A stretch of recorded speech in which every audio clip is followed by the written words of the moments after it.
Olá, meus queridos, você que me segue no Rodrigo Silva Arqueologia, estamos de volta para mais um bate-papo sobre a história, a arqueologia, a teologia e também sobre a Palavra de Deus. Na verdade, a Palavra de Deus que norteia todas as demais temáticas aí. E você já sabe, se você não é inscrito no canal, se inscreva, deixe o seu comentário, ele é muito importante e valioso para nós, tá bom? E, se gostar, é lógico, deixe também o seu like, avise para os seus amigos que existe o canal Rodrigo Silva Arqueologia e ajude-nos a divulgar esta mensagem, tá bom? Essa semana, o vídeo que eu estou colocando para vocês aqui é um vídeo que surgiu no meu coração agora, há uns 30 minutos atrás. Talvez um pouco mais do que isso. Eu ia falar sobre outra temática, confesso para vocês. Já tinha outro assunto preparado em mente. Na verdade, eu já tinha até um vídeo pronto no canal aí para subir. Ele já está gravado, vou deixar para outra semana. Mas eu senti no meu coração de falar algo, em primeiro lugar, para mim mesmo e em segundo lugar, para você. É porque, em virtude dos últimos acontecimentos e das notícias a respeito do Covid-19, as pessoas estão muito apavoradas e com razão apavoradas. Eu mesmo, que estava até relativamente tranquilo até aqui, agora eu fiquei um pouco mais tenso. Nós estamos perdendo muitas pessoas, já tem alguns prognósticos que março será o mês mais terrível de toda essa pandemia, desde que ela começou no ano passado até hoje, que esse mês de março será trágico. E existem aqueles, evidentemente, que acham que devemos ter o fechamento total de tudo, aqueles que acham que não, ou seja, as opiniões estão diferentes, estão divergentes, os ânimos estão à flor da pele, os nervos também, e enfim, nós estamos vivendo um momento realmente de tensão. Quando o Covid deixa de ser apenas uma estatística na TV e passa a se transformar em CPF de pessoas conhecidas, pessoas com as quais você conviveu, realmente as notícias, os números, as estatísticas passam a ter outro sabor. Um sabor amargo, eu diria, como o que eu tenho enfrentado com a perda de alguns conhecidos. Gente boa que esse vírus está levando. Isto fora aqueles que estão agora aflitos porque tem um parente, alguém no hospital, entubado e está pedindo oração. Realmente a situação não está nada fácil. Em virtude disso que eu estava meditando na Palavra de Deus e me veio muito no meu coração aquela frase do Salmo 46, aquietai-vos e sabei que eu sou Deus. Fiquem quietos e saibam que eu sou Deus. Fiquem quietos, calma. E é justamente isto que o meu coração sentiu o desejo de falar para vocês, evidentemente usado pelo Espírito Santo. O Espírito Santo que eu espero que mais uma vez, conduza as minhas palavras aqui. Eu vou ler para você o Salmo 46, que eu acho que é um salmo muito apropriado para os dias em que nós vivemos. Ele diz assim: Deus é o nosso refúgio e fortaleza, socorro bem presente nas tribulações. Portanto, não temeremos ainda que a terra se transtorne e os montes se abalem no seio dos mares. Ainda que as águas se tumultuem e espumejem, e na sua fúria os montes estremeçam. Há um rio, cujas correntes alegram a cidade de Deus, o santuário das moradas do Altíssimo. Deus está no meio dela, jamais será abalada. Deus a ajudará desde o romper da manhã. Bramam nações, reinos se abalam. O Senhor faz ouvir a sua voz e a terra se dissolve. O Senhor dos exércitos está conosco, o Deus de Jacó é o nosso refúgio. Venham, contemplem as obras do Senhor, que tem feito desolações na terra. Ele faz cessar a guerra até os confins do mundo. Quebra o arco e despedaça a lança. Queima os carros no fogo. Aquietem-se e saibam que eu sou Deus. Sou exaltado entre as nações. Sou exaltado na terra. O Senhor dos exércitos está conosco. O Deus de Jacó é o nosso refúgio. Eu quero analisar esse salmo com vocês, detalhe por detalhe, verso por verso, como ele foi escrito, por que foi escrito, em que época foi escrito e que circunstância foi escrito. Tudo indica que esse salmo foi composto na época de Davi, porque uma parte dos salmos que muita gente acaba saltando e não dá muita importância, são algumas linhas em itálico que aparecem em algumas bíblias. Na minha diz assim: traz o título do salmo, Deus é o nosso refúgio e fortaleza, e então traz em itálico, ao mestre de canto dos filhos de Corá, em voz de soprano, cântico. Muita gente não dá importância para isso, mas esses detalhes aqui são significativos porque eles me ajudam a dar um contexto histórico para o salmo. É interessante que um salmo tão forte tenha sido composto pelos filhos de Corá, ou filhos de Coré, segundo outra tradução. Corá, ou Coré, em hebraico, significa aquele que é calvo, que é careca. Mas a parte do significado do nome, nós temos um personagem no tempo do Antigo Testamento, na época de Moisés, ali na época do povo de Israel, que era Coré e seus filhos. E Coré teve uma rebelião contra Deus. E por isso o Coré foi castigado, foi punido com a morte. E até alguns que se rebelaram junto com Coré e que acharam que Deus foi duro demais por proporcionar a morte a Coré, acabaram sendo apedrejados. É uma história dramática que você encontra no livro de Números, capítulo 16. Agora, muitas pessoas pensam que esses filhos de Coré aqui não poderiam ter nada a ver com aquele Coré que foi condenado à morte na época lá do êxodo, do pessoal da peregrinação no deserto, porque Deus não ia usar filhos de um homem como aquele para compor um salmo inspirado por Deus. Contudo, se nós lermos Ezequiel capítulo 18, verso 20, a gente tem uma passagem que parece não concordar com essa ideia. Ezequiel capítulo 18, versículo 20, diz assim: a pessoa que pecar, essa morrerá. O filho, porém, não pagará pela iniquidade do pai, nem o pai pagará pela iniquidade do filho. A justiça do justo ficará sobre ele, e a maldade do ímpio cairá sobre esse. Então isso me dá até um alento, porque muitos de nós, às vezes, viemos ao mundo de uma dinastia de pessoas meio complicadas, emocionalmente, espiritualmente. Às vezes o DNA espiritual ou emocional de nossa família não é dos melhores. Muitas pessoas são convidadas em exercício de psicologia a fazer uma árvore genealógica da sua família, apontando se há suicidas na família, depressivos, pessoas que romperam laços, porque aquilo pode explicar muito do seu comportamento. Mas a despeito dessa questão psicológica que é real, que é factível, a Bíblia me diz que eu posso ter uma esperança, a despeito da minha genética, a despeito dos meus ancestrais, de ser diferente do que a minha família tem sido até aqui. Portanto, eu acredito que esses aqui do Salmo eram os mesmos descendentes, não filhos diretamente, porque Davi está bem distante daqueles tempos ali, o período monárquico está séculos depois, mas sim de descendentes daquele Coré que se rebelou contra Deus. E se eu for para Números capítulo 16, 32 e Números 26, verso 11, eu vou chegar à conclusão que os filhos de Coré não morreram junto com seu pai. Eles foram poupados, certamente porque não seguiram na rebelião de Coré. Mas olha que bonito, já no início do Salmo, eu aprendo que Deus é misericordioso com os filhos daqueles que às vezes quebraram a promessa. Isso dá esperança para muita gente.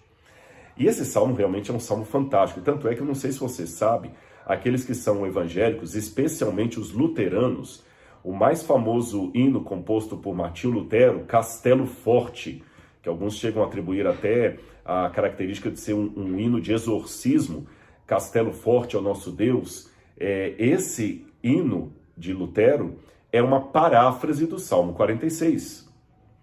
E vamos analisar os pedaços do Salmo, já que eu li todo para você. Começa dizendo, Deus é o nosso refúgio e fortaleza. É interessante que o Salmo ele segue a poesia hebraica, e eu já mencionei em outros vídeos que a poesia hebraica não é marcada por rimas, como as nossas poesias, como os nossos poemas aqui no Brasil. A poesia hebraica ela é marcada por paralelos de ideias. A mesma coisa é dita com uma frase e com outra frase com palavras diferentes.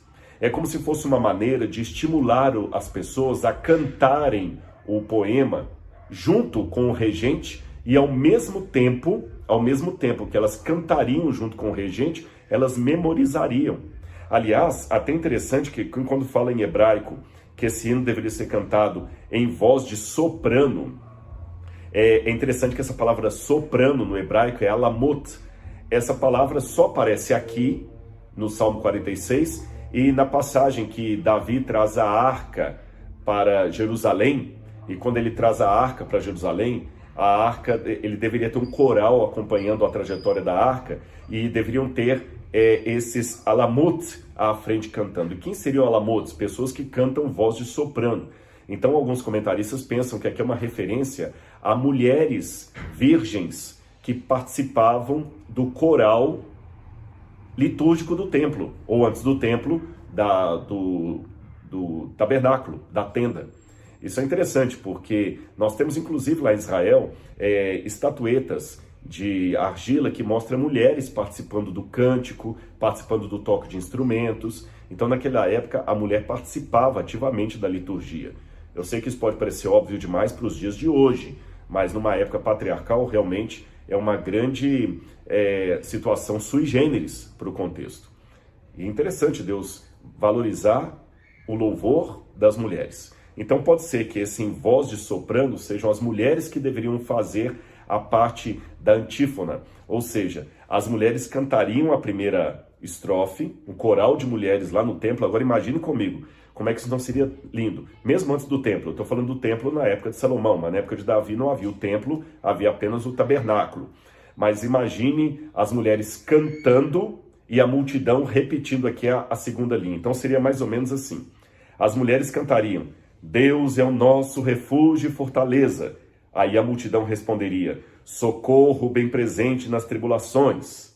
Aí as mulheres cantariam: portanto não temeremos, ainda que a terra se transtorne. E o povo repetia: e os montes se abalem no seio dos mares. Aí as mulheres diziam: ainda que as águas tumultuem e espumejam, na sua fúria os montes estremeçam.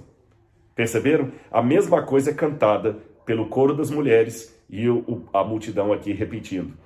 E com força perante Deus. E quando vai cantando assim, Deus é o nosso refúgio, a nossa fortaleza, matzah, quer dizer, a fortaleza mesmo contra a guerra, contra ataques, e nós não temeremos, ainda que a natureza toda entre em convulsão.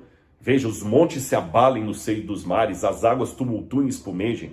É interessante que quando você vai no livro do Apocalipse, capítulo 6, verso 14, você vê que os mesmos elementos da natureza precedem o dia do acerto de contas de Deus, o dia da volta de Jesus. Olha Apocalipse 6,14 o que diz: o céu recolheu-se como pergaminho quando se enrola. Então os montes e as ilhas foram movidos dos seus lugares. Os montes e as ilhas foram movidos dos seus lugares. Parece muito de perto com a expressão os montes se estremeçam e se abalem no seio dos mares. A linguagem parece praticamente a mesma. Ou seja, a convulsão da natureza, de acordo com a Bíblia, é exatamente aquilo que precede o juízo de Deus, a chegada de Deus, o acerto de contas final de Deus. Na verdade, em muitos momentos o Salmo vai mostrar isso, e a Bíblia também, esse tumulto da natureza já são gotas da ira de Deus, gotas do juízo de Deus, para fazer com que as pessoas se acordem, se alertem para o que está acontecendo. Vamos continuar. É interessante que do verso 1 ao verso 3, que fala toda essa convulsão da natureza, como eu falei, né, os montes tremendo, se abalando, as águas espumejando, aquela coisa toda. Essa aí fala assim, Selá. Essa expressão Selá em hebraico, que em algumas traduções é mantida, em outras não, Selá provavelmente significa crescendo, crescendo. Dá a entender que esses 3 primeiros versículos aqui era para o pessoal falar assim, imitando a fúria da natureza mesmo. É como se eles falassem assim quase que aos berros. Deus é nosso refúgio e fortaleza, diriam as mulheres, não é? E a multidão repetia, socorro bem presente na tribulação. E elas falavam com mais força ainda, por isso que era o agudo, né? Ainda não temeremos, mesmo que a terra se transtorne e os montes se abalem nos seios dos mares. Ainda que as águas tumultuem e espumejem, e na sua fúria os montes estremeçam. Mas o Selá termina aqui, o crescendo termina aqui. Por quê?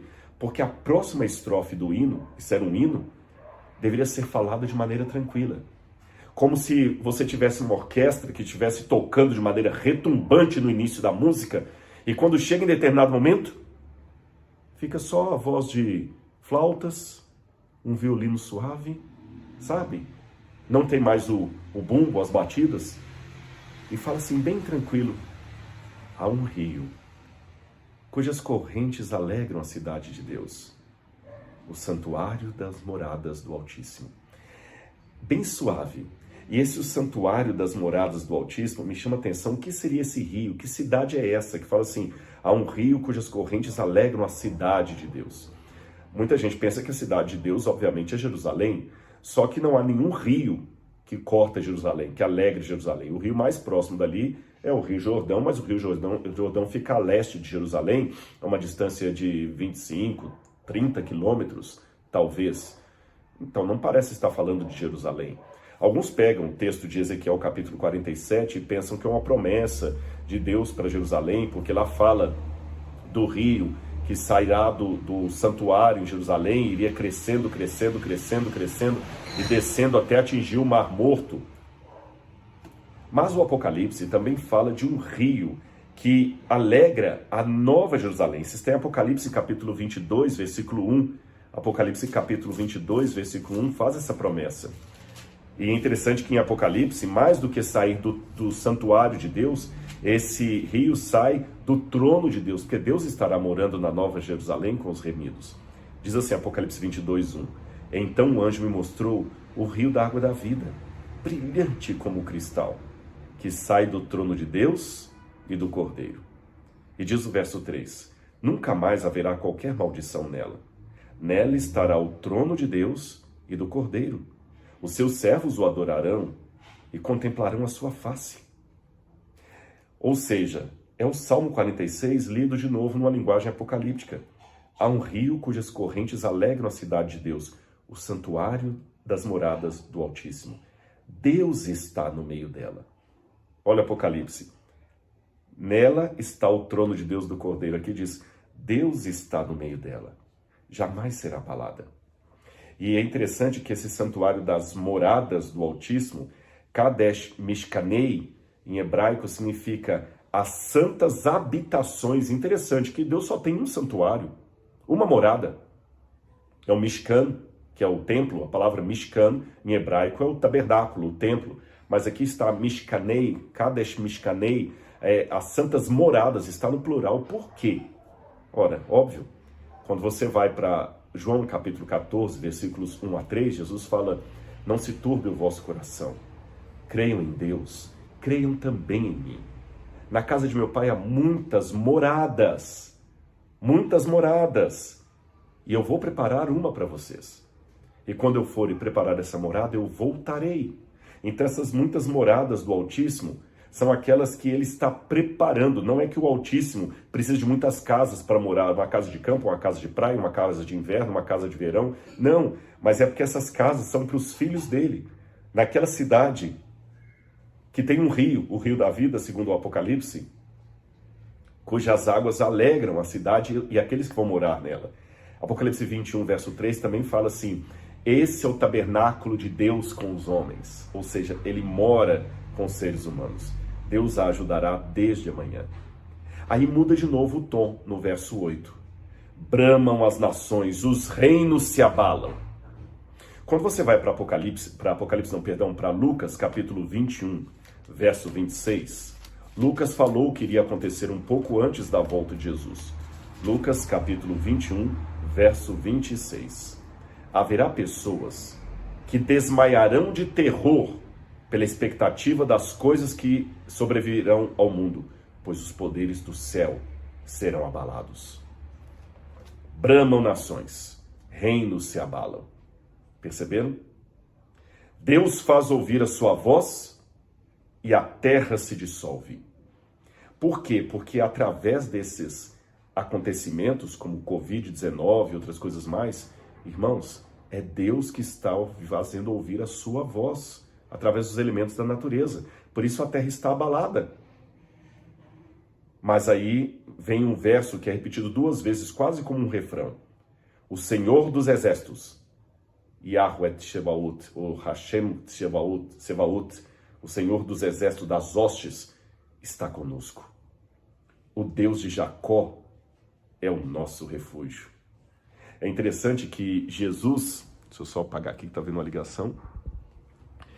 Jesus é chamado na Bíblia de Emanuel, que quer dizer justamente Deus conosco. Emanuel. E é isso que a Bíblia fala, Deus está conosco. Aí o salmista convida, venham contemplar as obras do Senhor. É interessante que só isso aqui colocado, venham contemplar as obras do Senhor, poderia ser lido num sistema assim de, vamos louvar a Deus por tudo que Ele fez, o sol, a lua, as estrelas, os astros, o universo, as plantas, as florestas, as maravilhas naturais.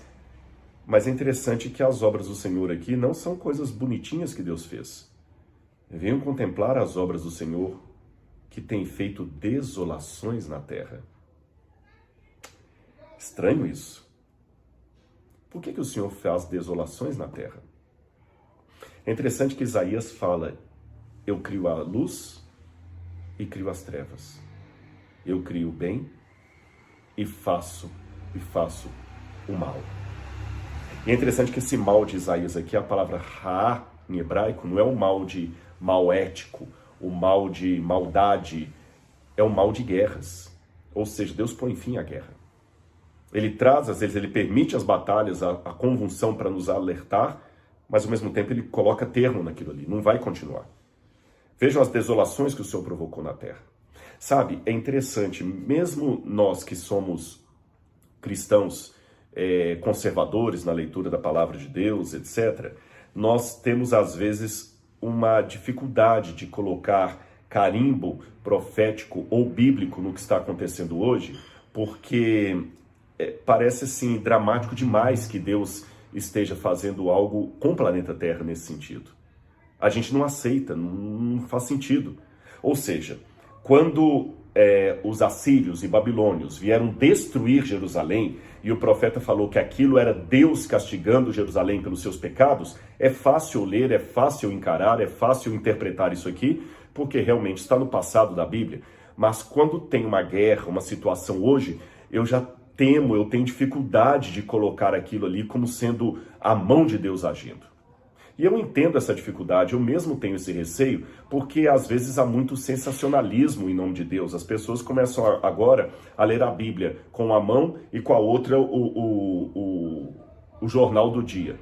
E assim interpretam principalmente profecias apocalípticas. Cada novo presidente que entra nos Estados Unidos é a besta que surge da terra, né?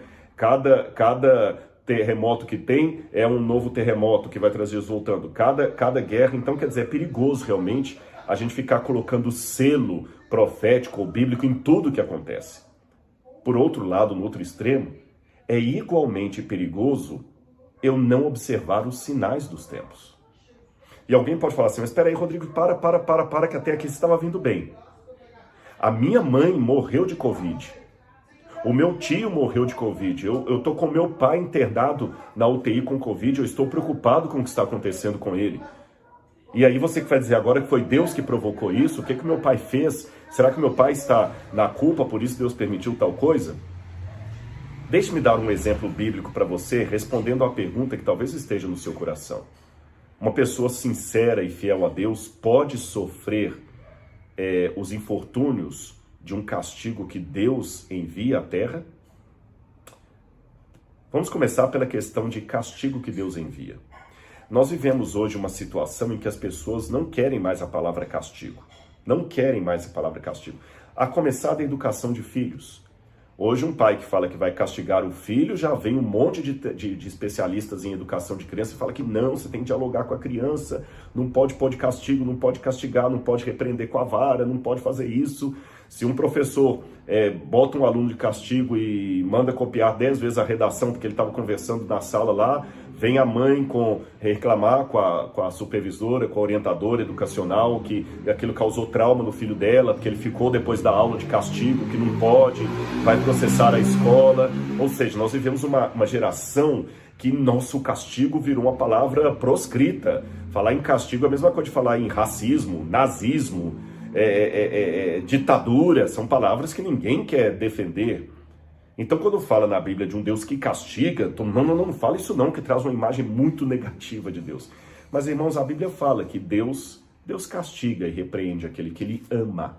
Olha que interessante. Eu castigo e repreendo aqueles que eu amo. Então vamos tirar essa alcunha de castigo é só para os ímpios. Mesmo sendo os ímpios, Deus castiga o ímpio não por capricho divino, mas porque ele ama o ímpio. Ele mesmo fala, eu não tenho prazer na morte do ímpio, pelo contrário, eu quero que ele se arrependa dos seus maus caminhos e se converta a mim. Nem o lago de fogo e enxofre vai ser um capricho de Deus. Deus não gostaria que o diabo fosse destruído. Deus gostaria que ele fosse redimido. Não pensem que é com prazer que Deus vai destruir o diabo, seus anjos e todos os ímpios no juízo final. Não é. E esses juízos que Deus traz na terra é uma maneira, como dizia C.S. Lewis, é um megafone de Deus para clamar a um mundo que continua ensurdecido. Deus está usando um megafone. Gente, olha aqui, eu estou aqui, voltem-se para mim, busquem a mim em oração. Mas o pessoal está mais preocupado com outras coisas. Tá, Rodrigo, tudo bem, eu entendi isso aí, mas você ainda não respondeu. Minha mãe morreu de Covid, meu pai está entubado, e aí? Deixe-me falar com você, vou pegar um exemplo bíblico. Nabucodonosor, quando veio destruir Jerusalém, em 587 a.C., ele veio e destruiu o templo, destruiu a cidade e levou os judeus em cativeiro. Por quê? Porque Deus já havia profetizado através dos profetas, especialmente Jeremias, que ele traria a Babilônia para punir Israel e Judá, especialmente Judá nesse caso, para punir Judá pelos pecados de Judá, pelos pecados de Jerusalém. E o povo não ouviu a advertência do profeta, não ouviu, veio Nabucodonosor e acabou com tudo. Tanto é que na arqueologia é interessante, quando a gente escava em estratos arqueológicos antes do cativeiro da Babilônia, eu encontro muitas estátuas de ídolos em assentamentos judaicos. Depois do cativeiro da Babilônia, eu não encontro mais estátuas de ídolos ali. Ou seja, quantas vezes os profetas estavam falando, não é para ter ídolo aqui na terra, não é. Aí vinha até o próprio Salomão, deixava as mulheres trazerem ídolos. Vinham os reis como Acabe lá no norte e outros mais e traziam ídolos e mais ídolos. Aí Deus falou, tá bom, então agora eu vou trazer os babilônios. Acabaram os ídolos. Às vezes a força do castigo, a força da disciplina causa um trauma benéfico. Quem se queima com leite quente, assopra até iogurte. Agora, é interessante que nesse cativeiro da Babilônia, que foi fruto da impenitência do povo, foi levado como cativo para a Babilônia, como todos os cativos, sem nenhum privilégio, um jovem chamado Daniel e 3 companheiros com ele. 4 jovens. 4 jovens tão fiéis a Deus, que 3 deles enfrentaram a fornalha ardente para não adorar a imagem do rei da Babilônia. E Daniel enfrentou a cova dos leões. Ora, será que Daniel e seus companheiros não eram consagrados a Deus? Será que se Jerusalém tivesse 100%, pelo menos 90% das pessoas como Daniel e seus companheiros, Deus precisaria trazer os babilônios? É lógico que não. Mas você percebeu que, interessante, mesmo Daniel sofreu as consequências do povo de Deus, mesmo que ele não estivesse participando da apostasia do povo de Deus. Então, sim, a resposta bíblica é sim. É possível que muitas pessoas sinceras, piedosas, estejam agora morrendo, sendo entubadas por causa do Covid, mesmo que elas talvez não merecessem aquilo ali. Mas sabe como eu encaro isso? São mártires que Deus permite que vá, porque às vezes a morte de algumas pessoas dessas é que tem feito outras acordarem. Talvez muitas mães piedosas que morreram pelo Covid, é a morte delas que fez talvez um filho que está afastado da igreja tomar consciência e voltar e se preparar. Quem sabe foi a última visita que ele fez para a mãe no hospital antes dela morrer, que ela falou assim, meu filho, volte para Cristo.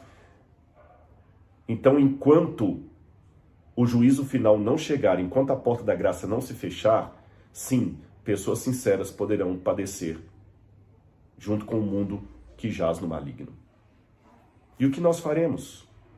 Bom, aí o verso 10 diz, aquietem-se e saibam que eu sou Deus. Há 3 maneiras de ler isso aqui no hebraico. 3 maneiras, eu não sei qual delas é a mais adequada, mas as 3 valem.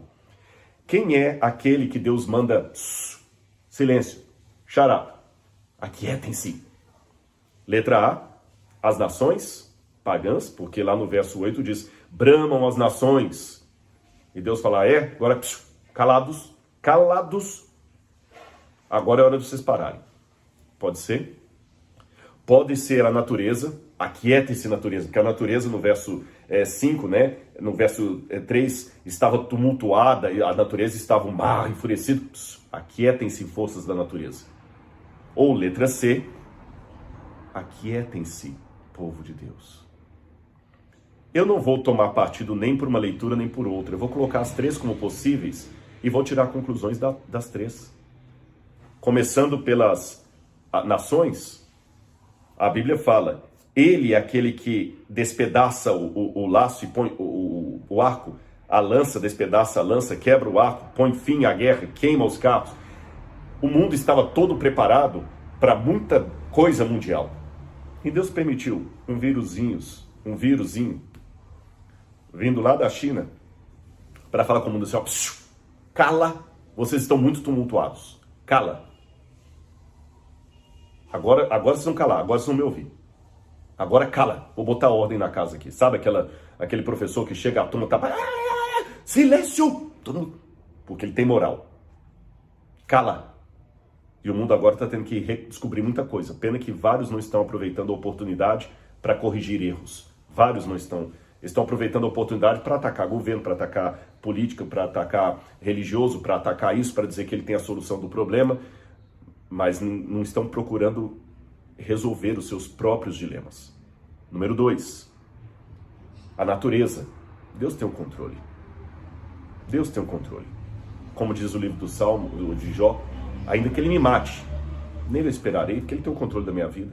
Eu tirar a vida de alguém, eu estou cometendo um assassinato. Deus não, Deus dá a vida, ele tira, como ele bem entender. Deixa Deus ser Deus. E aí, em terceiro lugar, povo de Deus. Calma. Eu sou Deus. Você se esqueceu disso? E aí o Salmo termina. O Senhor dos Exércitos está conosco. O Deus de Jacó é o nosso refúgio. Eu, particularmente, ainda não peguei Covid. Mas com essa nova cepa, a variante do vírus, pode ser que eu pegue Covid amanhã. Pode ser que eu esteja fazendo esse vídeo e amanhã eu seja entubado. Pode ser. E antes que alguém fale, não, Rodrigo, Deus livre e guarde. Gente, está tudo nas mãos de Deus. Eu estou fazendo a minha parte, estou orando por mim, por outros, mas eu ainda quero deixar Deus ser Deus. Então, falando em primeiro lugar por Rodrigo, e segundo para você que está me ouvindo, ainda que a BBC publique que março talvez será o pior mês de toda a trajetória dessa pandemia, desde o seu início até aqui, ainda que alguns coloquem números apocalípticos de muitas pessoas que vão morrer ainda, de variante, ainda que alguns coloquem dúvida se a vacina funciona ou não funciona, aquietai-vos e sabei que eu sou Deus, exaltado entre as nações. De uma forma ou de outra, Deus é Deus. Calma, faça sua oração, seja solidário com quem está sofrendo, faça sua parte social e deixe Deus ser Deus. Esse foi o pedido que eu fiz em oração a Deus para mim mesmo, para que eu deixe Deus ser Deus, e agora transmito a você. Fique com Jesus. Um grande abraço e que Deus esteja com você, com sua família e com todos esses que estão acometidos por essa doença ou perderam algum ente querido em virtude disso. Confiemos no Senhor. Amém.